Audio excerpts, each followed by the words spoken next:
Buenas tardes. Les damos la bienvenida a la ponencia Modelos de Atención Psicosocial para Niños y Niñas Víctimas del Conflicto Armado Colombiano. Quienes presentamos la ponencia somos la profesora Heidi Joana Pinilla López, trabajadora social, maestra en Cooperación al Desarrollo, y la profesora Merceditas Beltrán, maestra en Estudios Culturales, y quien les habla, Cindy Tatiana Carrero Torres, maestra en Cooperación al Desarrollo, y actualmente estamos vinculadas con la Corporación Universitaria Minuto de Dios como docentes e investigadores. Esta ponencia quiere presentar un modelo que hemos venido diseñando a partir de revisión teórica que hemos realizado de diferentes bases de datos, pero también de diferente literatura gris, en donde hemos recogido autores clásicos, autores contemporáneos y sobre todo hemos hecho una revisión de artículos científicos frente a las categorías de investigación que nos hemos propuesto. También es importante decir que este modelo de revisión teórica se basó primero en un estado del arte y luego en un artículo de revisión documental. Nosotras hicimos un ejercicio de rastreo por bases de datos como Scopus, como Simago, como Cielo, como RyanNet, como Latindex, entre otras, e hicimos una selección aproximadamente de 70 artículos científicos se incluyeron artículos que tuvieran en cuenta, las variables que nosotros tenemos presentes, y se excluyeron incluso investigaciones que no fueran netamente cercanas a nuestros criterios. Entonces, de esa revisión fue que logramos esta revisión teórica, y también, por ejemplo, nos dimos cuenta en ese ejercicio de revisión que de filosofía para niños casi no encontramos artículos en revistas indexadas, en revistas científicas, sino la gran mayoría de producción son libros o literatura gris. Entonces también de alguna manera eso es un derrotero para la producción científica de los que estamos alrededor de la filosofía para niños. Frente a acciones psicosociales, pues se escribe mucho, sin embargo también nos hemos encontrado, uno de nuestros resultados es que las acciones psicosociales se piensan, muy pensadas al margen de los programas que tiene el Estado, como comentaba Heidi hace un momento, pero como tal, de otro lado también hemos encontrado que la mayoría de las propuestas de acción psicosocial no se escriben en literatura científica, sino que se quedan en las experiencias y poco se está produciendo alrededor de ello. Entonces, pues esta es una apuesta por mostrar de manera científica que efectivamente cuando un niño o una niña está en las comunidades de diálogo puede lograr ser mucho más resiliente. El modelo está propuesto, o esta apuesta está propuesta para trabajar con niños y niñas víctimas del conflicto armado, entendiendo sobre todo las afectaciones psicosociales a las que han sido sometidos nuestros niños que han vivido o han crecido o son hijos de otras personas que vivieron la guerra o que han vivido la guerra en nuestro país. El hecho de que se haya firmado un primer acuerdo de paz en Colombia con las FARC, esto implica que la guerra no ha terminado, la guerra sigue, y la guerra, todavía está presente con diferentes actores armados al margen de la ley, que adicionalmente pues hay ahora algunas disidencias y hay algunos grupos nuevos. Este modelo entonces tiene en cuenta este contexto, por un lado pues la larga trayectoria de conflicto en el que ha estado Colombia, un conflicto armado de más de 50 años, donde cerca de 8 millones de personas han sido víctimas del conflicto armado a través de los diferentes hechos victimizantes. La mayoría de la población víctima han sido personas desplazadas o personas que se han desarraigado de sus territorios a causa de esta misma violencia. Y de esos 8 millones de personas, cerca de 2.500.000 niños y niñas son víctimas de ese conflicto o están dentro de esas cifras. Cuando miramos estas cifras, pues nos llama mucho la atención que pues, cerca de un 30% de la población víctima que es reconocida en el país son niños y niñas, y muchos de los que hoy en día son adultos fueron niños y niñas en el momento en que vivieron los hechos victimizantes o la razón por la cual pasaron a ser consideradas como víctimas del conflicto armado. Y ante estas diferentes cifras, pues nos preguntamos cuáles son los efectos psicosociales que han tenido los niños y las niñas que vivieron estos episodios o que han sido herederos de estos episodios. Entonces allí encontramos, por ejemplo, la naturalización de la guerra. Hemos encontrado en los territorios donde estamos haciendo nuestra investigación, hemos encontrado niños que la guerra está naturalizada, por ejemplo, en el juego. Niños que juegan a guerrilleros y a sicarios, niños que juegan a paramilitares, niños que ya comprenden los territorios, los nuevos territorios en donde están viviendo, y sobre todo niños que están viviendo en las fronteras invisibles que aparecen en estos territorios. Son niños que no solamente han naturalizado la guerra, sino también hay un contexto de desesperanza muy alto, y es un contexto de desesperanza porque los territorios donde llegan estos niños, donde han sido desplazados, son territorios que pues no son protectores para la infancia, son territorios en un completo riesgo para los niños porque no hay garantía de derechos, no hay servicios del Estado, incluso no hay familias protectoras. Las familias, cuando llegan a estos nuevos territorios, nos hemos encontrado que son familias que tienen que prácticamente ceder la crianza de sus hijos a otras personas porque tienen que o salir a trabajar o tienen que irse a otros territorios, y entonces todo el tiempo, digamos, se está revictimizando de nuevo la población infantil desplazada del conflicto armado y pues también víctima de otros hechos. Entonces, en este contexto, como les decíamos, surge la pregunta: ¿cuáles son los efectos psicosociales para los niños que han vivido la guerra, que han vivido la violencia? Pero adicionalmente, ¿cuáles son las alternativas que pudiéramos proponer para la atención psicosocial de estos niños? Nos hemos encontrado en esta revisión teórica con diferentes apuestas de atención o de acciones psicosociales, pero que no responden necesariamente a las condiciones de los niños y de las niñas. Me explico. Hemos encontrado propuestas de atención que van estructuradas desde el gobierno central, desde el gobierno nacional, pero que no tienen en cuenta cada uno de los territorios. Entonces, desafortunadamente llegan a ser acciones con daño. Acciones con daño porque se homogeniza la condición de los niños y de las niñas y no se tiene en cuenta cada uno de los territorios, ni mucho menos las condiciones individuales de los niños y las niñas, o mucho más las afectaciones psicosociales que ellos han tenido. Entonces, a partir de eso propusimos este modelo de atención psicosocial pensado en estos ejercicios que hemos hecho de revisión teórica. Bueno, a propósito de esa revisión teórica y de lo que hemos venido pues, encontrando en el tema, nos ha llamado mucho la atención que esta apuesta de atención psicosocial, como bien lo decía Tatiana, no se limite simplemente a una comprensión de ley, que sería, por ejemplo, lo que nos plantea desde la ley, o pues desde la mirada del PAC-CIVI, que es un programa de atención a víctimas de conflicto armado en Colombia,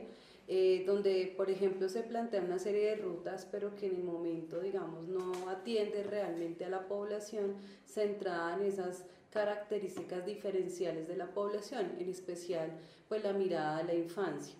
En ese sentido, pues, una de las apuestas que tenemos en la línea, digamos, de este modelo que proponemos, o a partir de una serie de reflexiones, es el abordaje desde la línea de filosofía para niños, que es una de las apuestas que tenemos a partir de una serie de procesos que hemos venido acompañando y reflexionando, y una relación con algo que es la resiliencia, ¿no? La resiliencia, digamos, como definición o como mirada, digamos, la hemos venido encontrando en la búsqueda de varios autores, desde perspectivas norteamericanas, desde miradas también europeas y también muy cercana a lo latinoamericano, digamos, con unas diferentes apuestas interesantes. En esa búsqueda y en esa revisión que ha implicado encontrarnos con una serie de artículos de investigación que han permitido decir, bueno, para dónde vamos un poco con el tema, nos hemos encontrado con una perspectiva más hacia, diría yo, más cercana a una apuesta europea, en el sentido mismo de poder encontrar unas habilidades de orden individual, ¿cierto? Porque nos interesa ese trabajo con los niños, pero que no se quede simplemente en ese ejercicio individual, sino que se pueda proyectar a unos procesos sí, de mayor impacto, digamos que promuevan efectivamente ese proceso. Y de hecho, inclusive a veces nos cuestionamos algunos elementos propios latinoamericanos de la realidad en la que viven los niños y las niñas. Haciendo una revisión teórica, de alguna forma, pues nos han llamado la atención bastantes autores, como por ejemplo Boris Cyrulnik, quien nos propone, digamos, un modelo de resiliencia que tiene que ver con unas capacidades de orden individual, con el ejercicio también de acercarnos con aspectos en línea, de elementos, digamos, que pueden darse desde otros elementos, como por ejemplo un tutor de resiliencia que nos puede facilitar ese ejercicio también, y unos elementos que tienen que ver con inclusive pensarse que deben haber unas condiciones para entender o poder desarrollar esta capacidad, que podría ser entonces como unas condiciones culturales o sociales que facilitaran ese ejercicio. Esa ha sido una mirada, digamos, una perspectiva que hemos leído en el marco de la resiliencia, pero también a partir de las múltiples revisiones hemos encontrado también definiciones que se acercan al tema, digamos, de la subjetividad y la relación con la resiliencia. Este tema ha llamado mucho la atención porque efectivamente, pues primero nos instala y nos vuelve a instalar todo este concepto de resiliencia a partir de los autores que hemos revisado, como les comentaba, en perspectiva latinoamericana, en perspectiva europea, en perspectiva norteamericana, y es que muchos de ellos llegan a un punto, digamos, de arranque diciendo que la resiliencia como capacidad tiene que ver con un elemento importante de desarrollo de la infancia, ¿cierto? O sea, como que es posible y es importante o es relevante más bien que este proceso de resiliencia se pueda generar, digamos, desde la infancia. La infancia implica inclusive desde una primera infancia, inclusive algunos como Cyrulnik dirían que implica desde el mismo hecho de la gestación, ¿no? Ahí ya hay una serie de elementos que podrían generar que ese niño cuando nace y a partir de unas condiciones sea una persona resiliente a partir de diferentes situaciones que pueden generar diferentes efectos, ¿cierto? Negativos para el desarrollo de sus habilidades o capacidades y demás. Pero contrarrestando un poco el tema de la subjetividad, desde esa apuesta, dirían, no necesariamente son capacidades que se desarrollan, ¿cierto? Que se nace con ellas, sino que pueden ser capacidades que un niño, a partir de unas condiciones de su medio, puede llegar a desarrollar, digamos, y que dependen también de unos intereses, ¿no? Que ahí estaría un poco esa lógica de la subjetividad, de esas lecturas de su realidad, de esas condiciones propias de cada uno de esos sujetos que conllevan a esa comprensión de resiliencia. Entonces, por ejemplo, entender un niño víctima de conflicto armado en Soacha, en Ciudad Bolívar, que son unos de los escenarios con los que estamos trabajando en la investigación, nos lleva a pensar pues en las realidades particulares de esta población. No podríamos estandarizar las mismas características que tienen los niños en Soacha que los niños de Ciudad Bolívar, siendo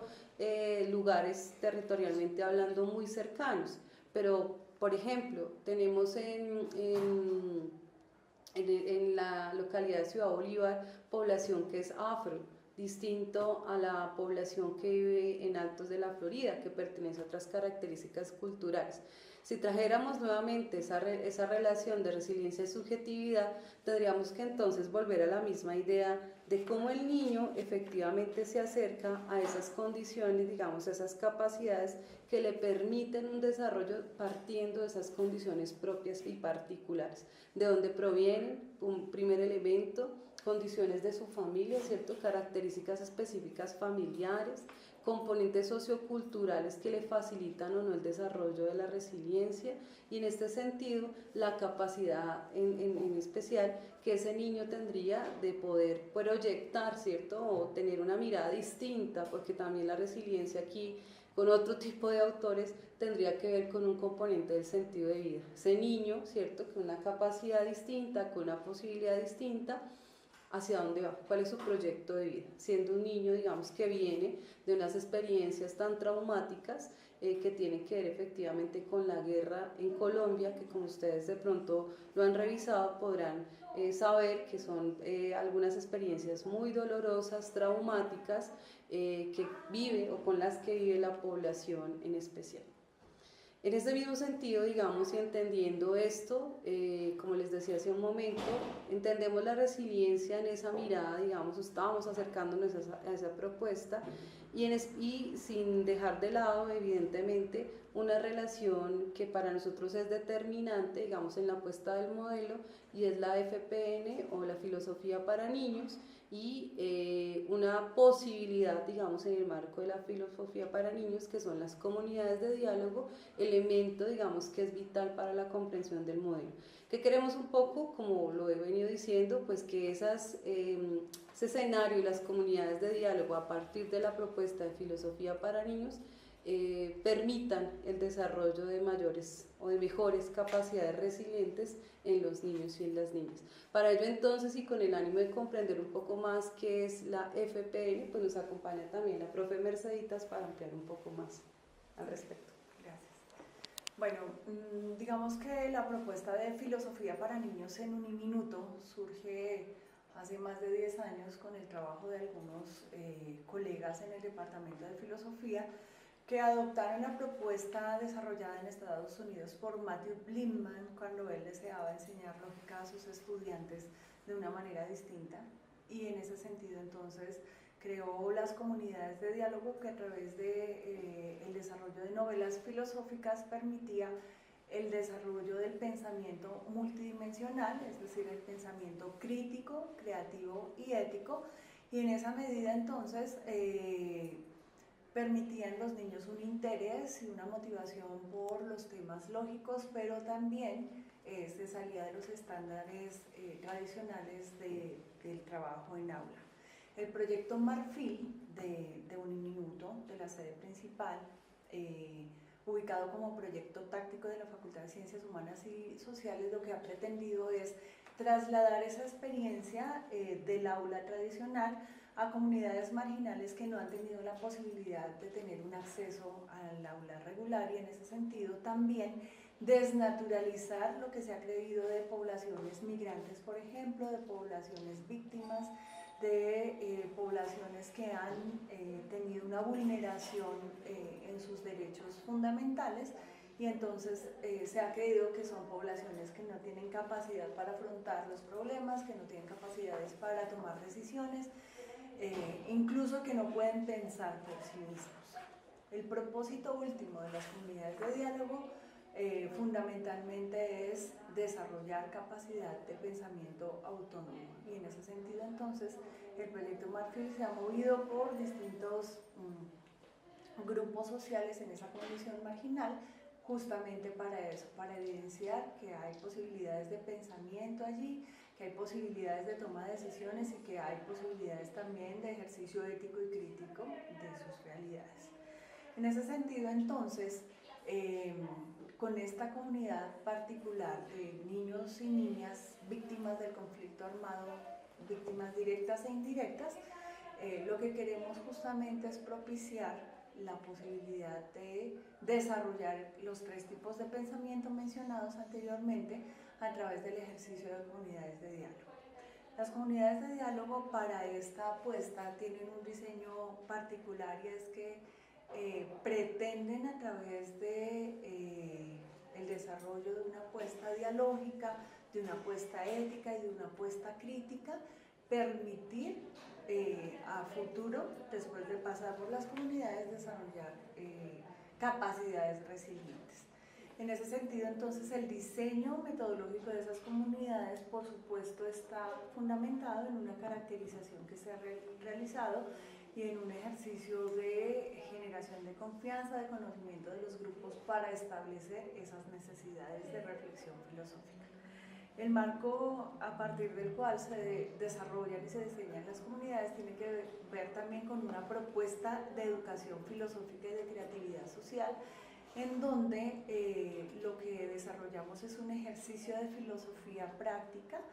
a partir del cual pensamos en la vida con los niños y con las niñas que participan allí. No vamos a enseñarle teoría filosófica avanzada, sino lo que hacemos es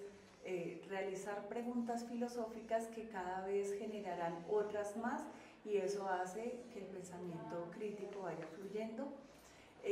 Otras preguntas de las comunidades tienen que ver con el cuidado del sí mismo, del otro y de lo otro, porque sabemos que son elementos muy importantes que tienen que ver con su situación social, política, económica, incluso religiosa o espiritual. Y de otro lado, la creatividad social, ¿sí? Una autora que nos ha inspirado bastante en esta apuesta es Angélica Sátiro, quien ha desarrollado también en otros contextos de guerra o vulnerados por situaciones de guerra estos ejercicios de creatividad social, e inspirados en ella también hemos diseñado las propuestas.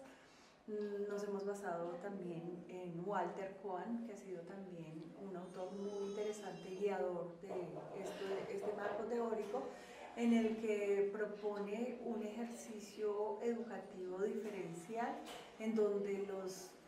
partícipes del mismo sean los promotores del pensamiento, los promotores de las temáticas que se desarrollan, y no solamente receptores de información y conocimiento, porque no creemos en los sujetos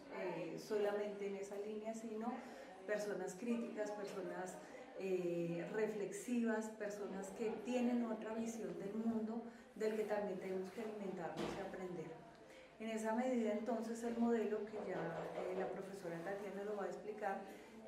pues comprende esos elementos del pensamiento, pero también los elementos sociales y culturales, así como los elementos instrumentales que deben ser tenidos en cuenta para promover la resiliencia en los niños. Se aplicará un pre y post de un instrumento denominado JJ63, que está validado en Colombia por la Universidad de Antioquia y por el grupo de investigación GISAME, quienes hacen parte también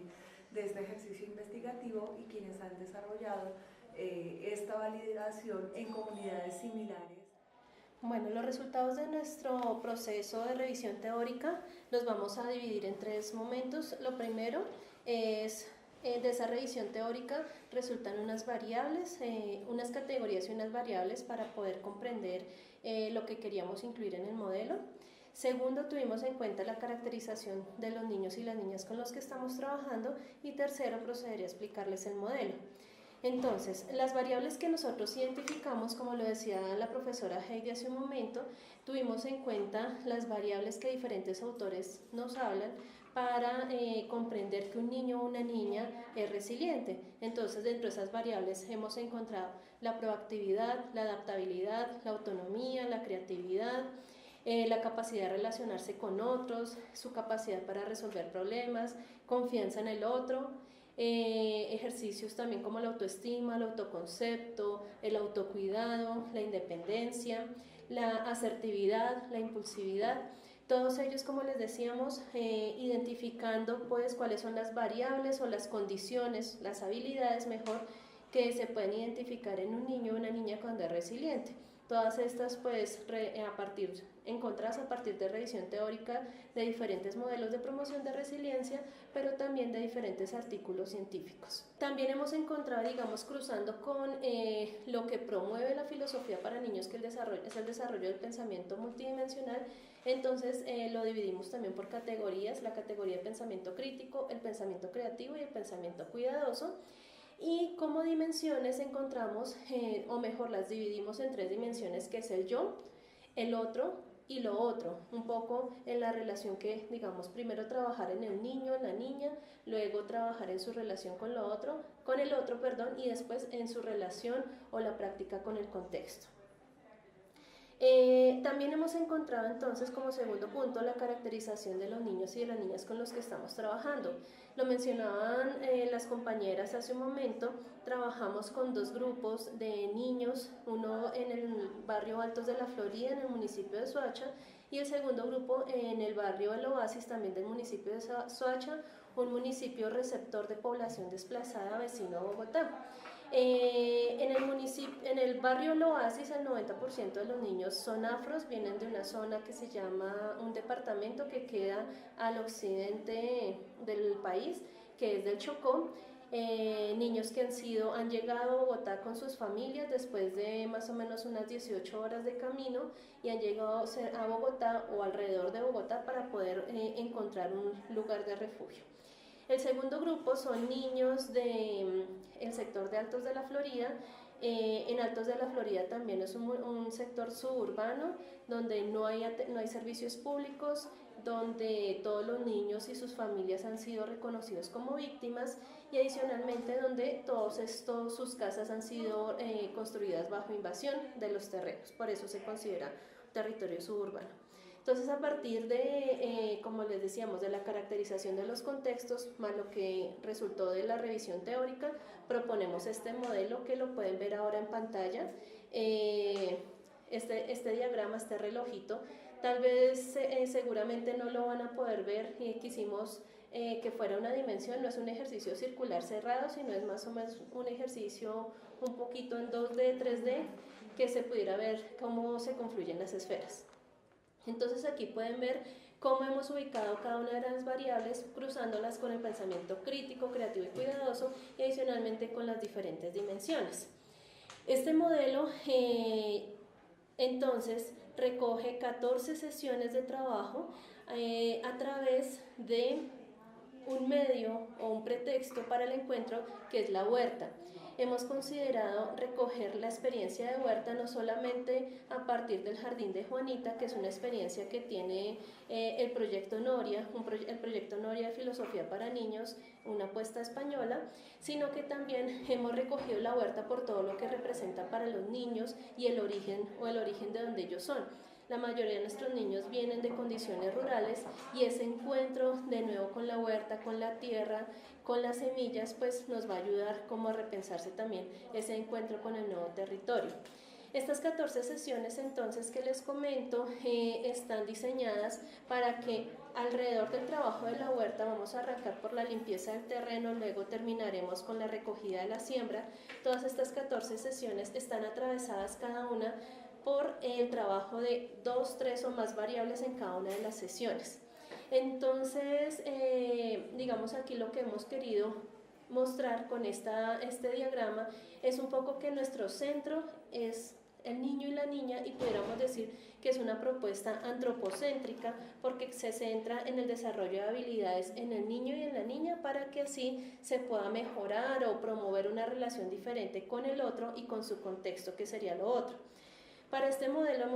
tenemos como objetivo provocar experiencias de encuentro estético, filosófico y espiritual en el marco del desarrollo de los tipos de pensamiento para poder transformar al sujeto. Insistimos que para nosotros es muy importante que si logramos transformar el niño y la niña, seguramente podemos trabajar o podríamos lograr ese desarrollo de pensamiento autónomo y con este proyecto podríamos demostrar que incluso luego que un niño desarrolla ese pensamiento autónomo, que es capaz de cuidarse a sí mismo, cuidar al otro y cuidar su contexto, puede desarrollar habilidades resilientes. Podríamos decir que es un niño mucho más resiliente de lo que es cuando inicia el modelo.